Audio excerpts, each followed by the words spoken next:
Learn English through Stories i3 PDF. Adapted and modified by Kulwant Singh Sandhu. Contents: Slumdog Millionaire. 1. Chapter 4. From Delhi to Mumbai. 2. Chapter 5. How to speak Australian. 1. Chapter 4. From Delhi to Mumbai. 8 years of age, Delhi. When Father Timothy died, I was put in the back of a van and taken to the Delhi Home for Boys. There were over 150 children at the crowded, noisy, and dirty home. It had only 2 toilets for all those boys, and the men who ran the home did not care about us. We were not well looked after, and they often hit us.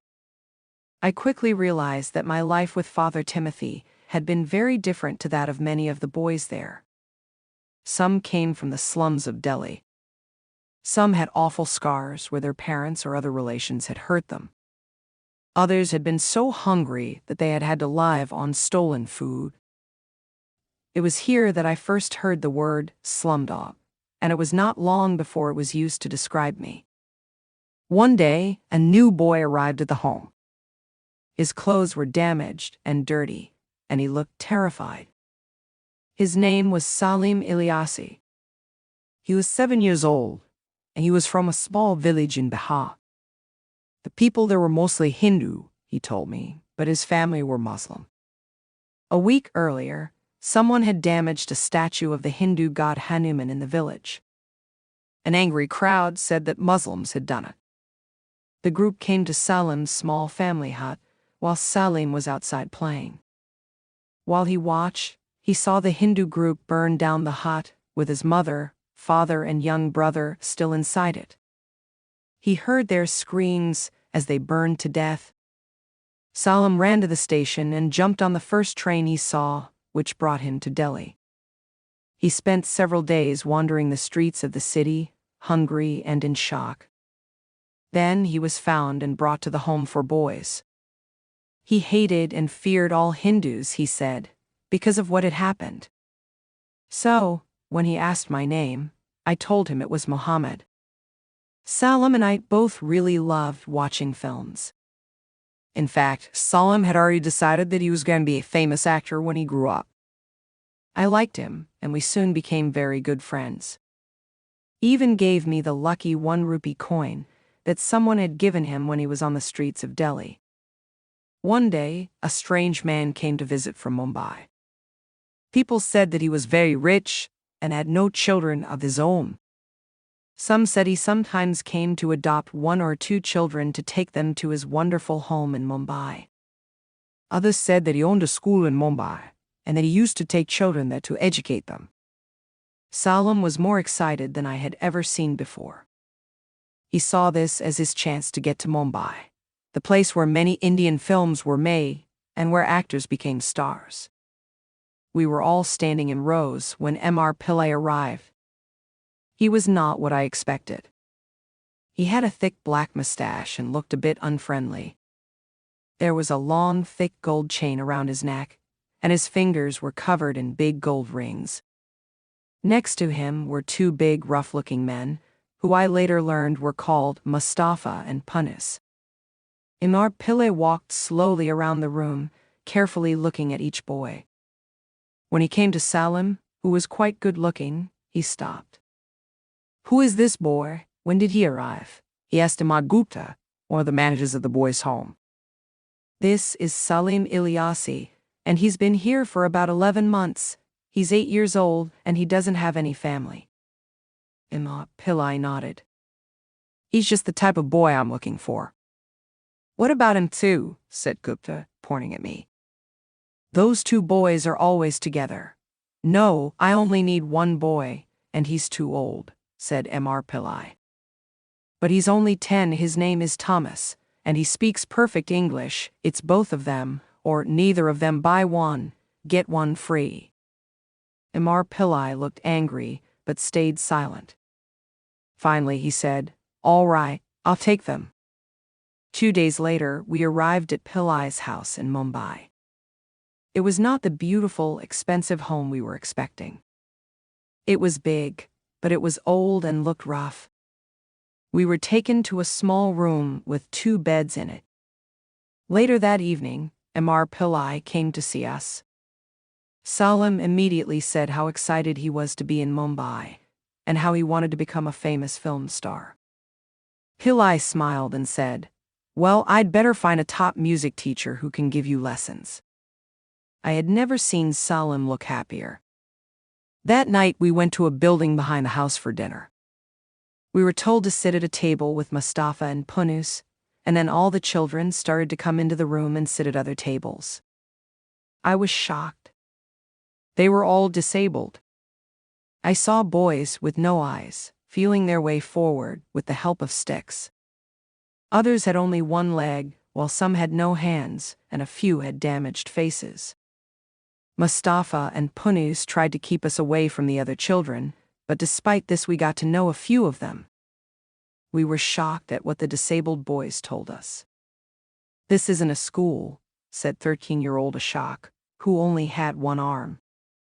"We go out all day on the streets and the trains, begging for money.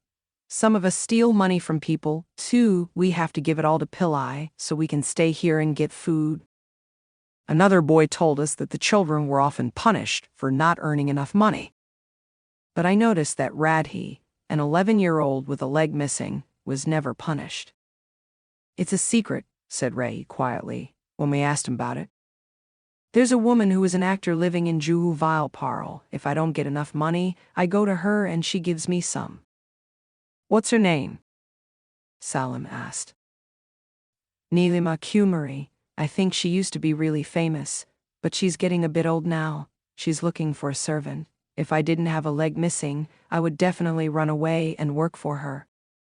As promised, Pillai got us music and singing lessons. Salim was very good, and the teacher was pleased with him, but when I sang, the teacher put his fingers in his ears. He taught us many different songs, and many of them were by the famous singer Surdas. In our last lesson, Salim asked about the words in one of the songs. "I don't understand. Why does Surdas say, 'My eyes are hungry'?" he asked. "Oh, didn't I tell you?" said the music teacher. Surdas was completely blind. At that moment, Punus came in to pay the teacher for all the classes. He counted out lots of notes and gave them to the teacher, and then the 2 men left the room. After they had gone, I noticed a 100 rupee note lying on the floor. My first thought was to keep it, but Salim said we had better return it. As we approached the room where Mustafa and Punus usually sat, we heard Pillai's voice coming from inside. "So he says the younger one is a good singer. How much do you think he'll make in a day?" 300? "More than that, maybe as much as 400 or 500, replied Punus. "Perfect, and what about the other one, the tall one?" "He's useless, but who cares? Either he gets us at least 100 a day, or he just stays hungry." "Okay," said Pillai. "Do them late tonight after the other children are asleep, then send them out on the trains from next week." I felt sick when I heard those words. I took Salim's hand and pulled him back to our room. In that moment, I had understood everything, but Salim had not. "Salim, we have to escape from here now. Something very bad is going to happen to us tonight." Salim looked confused, so I went on. "Do you know why they have been teaching us the songs of Surdas? It's because he was blind, and that is what we're going to become tonight. Then, next week, they're going to make us go out to sing and beg on the trains. Don't you see? All the boys here have been hurt by Mustafa and Punus to make them disabled, so people will give them money when they beg." Salim stared at me in shock. "I have the address of that actor, Nilima Kumari, who wanted a servant," I told him. "Let's go there." That evening, before dinner, Salim and I climbed through the bathroom window and ran as fast as we could into the night. "How could they do that to those poor children?" says Smita sadly. "So, what happened with Nilima Kumari?" "I got the job working for her. But don't worry. You'll hear all about that soon and about what happened to Salim. Smita nods and pushes play on the DVD machine. Prem Kumar looks into the camera. Now, we move on to question number 4, which is worth 10,000 rupees. This is a question about music. Here you are. Which one of these famous singers was blind? Was it A. Paramanand Das, B. Surdas, C. Nan Das, or D. Kishori Amankar? The music starts. B. Surdas? I say. Are you sure? Yes. The music has gone, and now the drums begin. The correct answer appears. That's correct, you have just won 10,000 rupees, says Prem Kumar. The audience claps. Prem Kumar smiles. I do know. 2. Chapter 5. How to speak Australian. 14 years of age, Delhi. After what happened with Neelima Kumari, I left Mumbai as quickly as I could and went back to Delhi. I got a job working for M.R. Taylor, who was an Australian diplomat. I lived with several other servants in a building at the back of the family house. I was paid to clean the house and do other jobs for M.R. Taylor, his wife, Rebecca, and their 2 teenage children, Roy and Maggie. It was a good job, and the Taylors were kind to me. Each month, they used to pay me 1,500 rupees. 50 rupees went in my pocket, and the rest they saved for me because I was still a child. But I had to be careful. During the 3 years I was with them, 6 or 7 other servants lost their jobs because they did something wrong, and M.R. Taylor found out about it. He was the man who knows everything. Jagdish, the gardener, stole something from the garden, and M.R. Taylor knew. Result: Jagdish lost his job the next day. Raju, the cook, opened the drinks cabinet and drank some whiskey. Result: he lost his job the next day. Basanti, a new servant, tried on one of Maggie's dresses. Result: yes, gone the next day. I had no clue how M.R. Taylor knew all these things, so I decided to be as careful as I could possibly be. Result: I was the only servant to keep my job, and the family trusted me. I was allowed to go into all the rooms in the house, and sometimes I was invited to play video games with Roy in the living room. But no one was allowed into M.R. Taylor's office, which was protected by 3 different locks. The time I spent with the Taylors helped me to forget the terrible things that had happened in Mumbai. For the first few months in Delhi, I lived in fear, expecting the police to come for me at any moment. But in time, I relaxed and thought less and less about M.R. Shantaram and Neelima Kumari.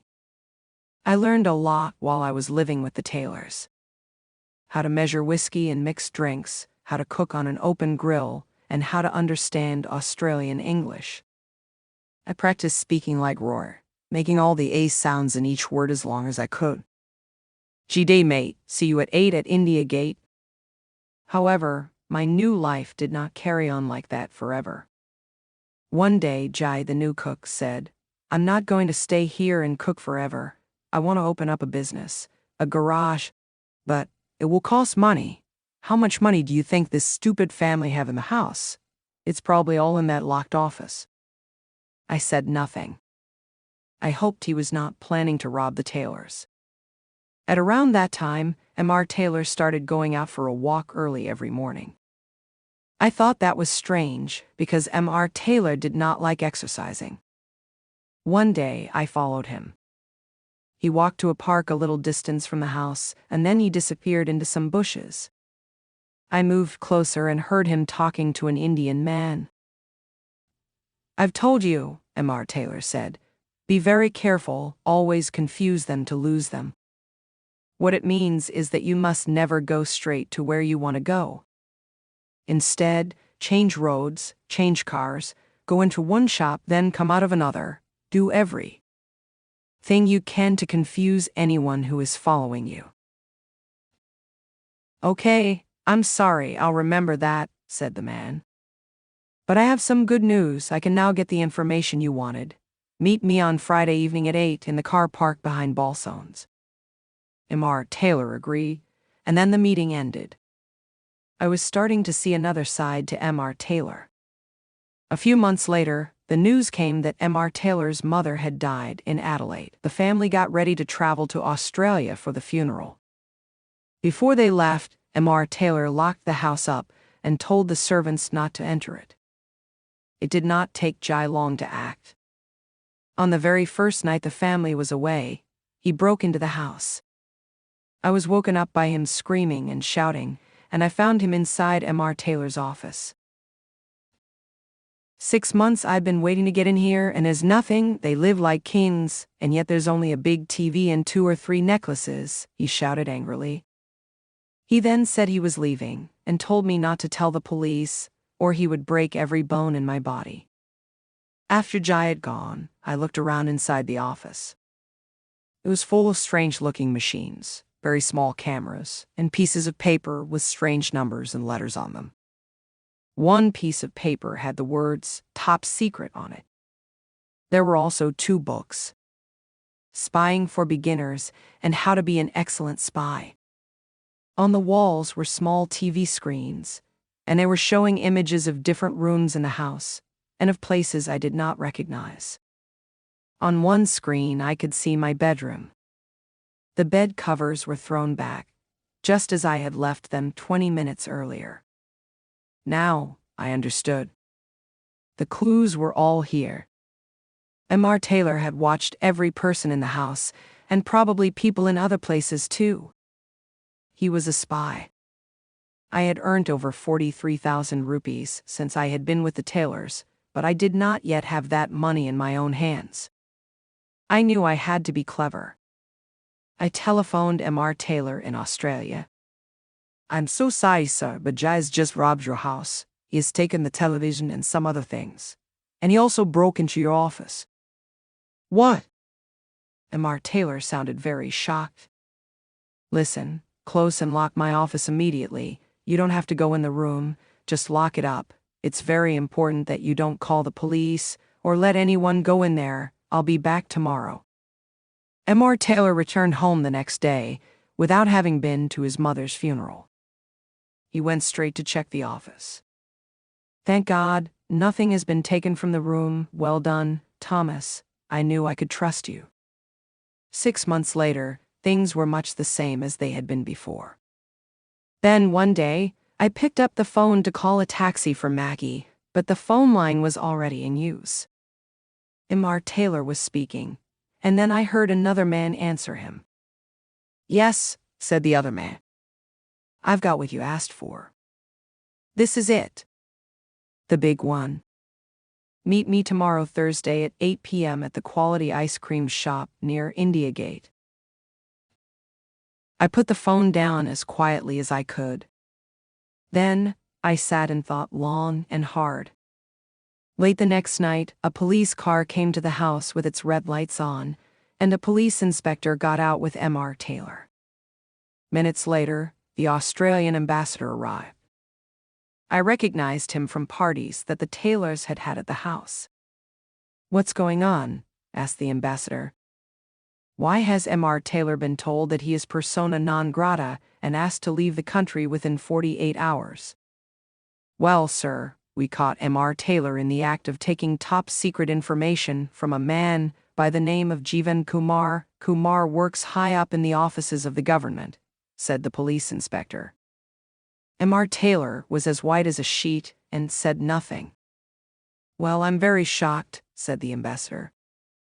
I find it hard to believe Mr. Taylor is a spy, but if you say he must go, then he has to go. And he took the inspector to one side and said, quietly, How did you know they were going to meet? That's the strange thing. It wasn't Jeevan Kumar who told us. It was one of your own men. He called us this morning and told us to go to India Gate at 8 p.m. to catch Mr. Taylor receiving some important documents, explained the police inspector. I don't believe it. How do you know the person was an Australian? Asked the ambassador. Well, the person said something like, Day mighty, go to India Guy tea tonight at AIT. Only an Australian would speak like that.